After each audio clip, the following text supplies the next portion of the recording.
Good morning, respected judges and my dear colleagues. I like to thank the organizing committee for this wonderful opportunity.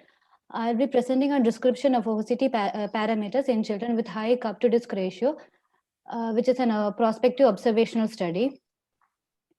As we all know, glaucoma is a leading cause of irreversible but preventable blindness in children.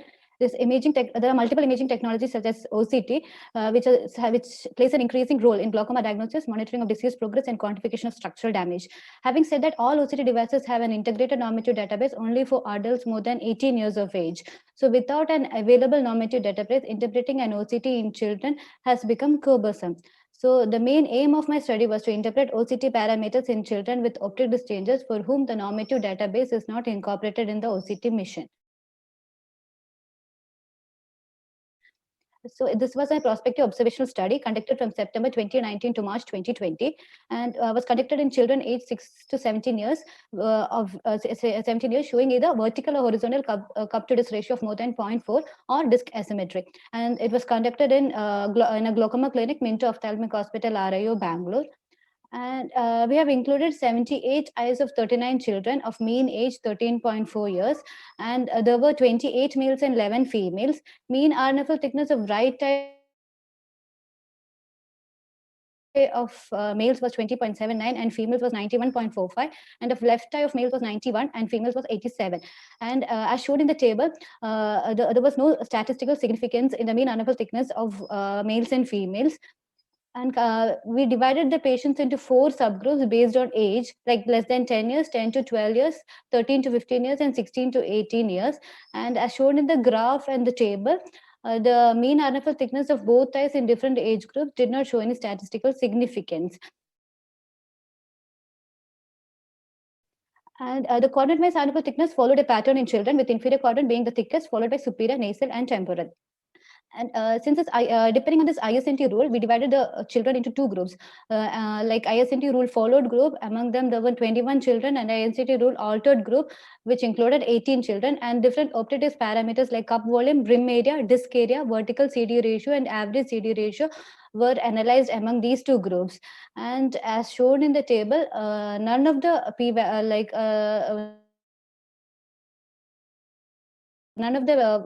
parameters showed any statistical significance among these 2 groups.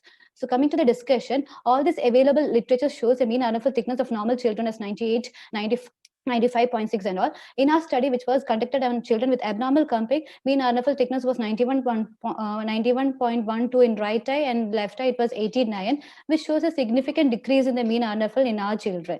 And mean RNFL thickness of both eyes were not affected by age, which was in agreement with other published literature.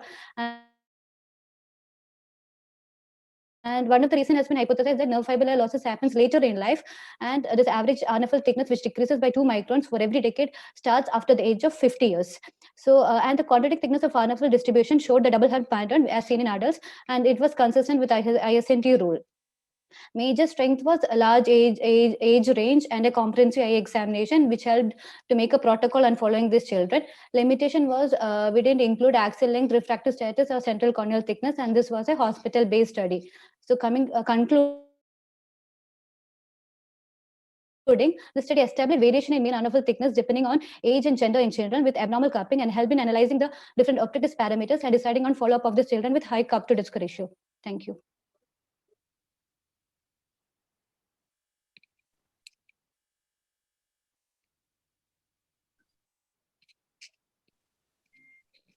Any question, Dipanjan? Yeah, nice presentation, Dr. Thank you, Rose sir. Very George. Thank you, sir. So, as uh, pre, we have some studies in the previous literature regarding OCT in children. Uh, what exactly did you add to what is there in the literature?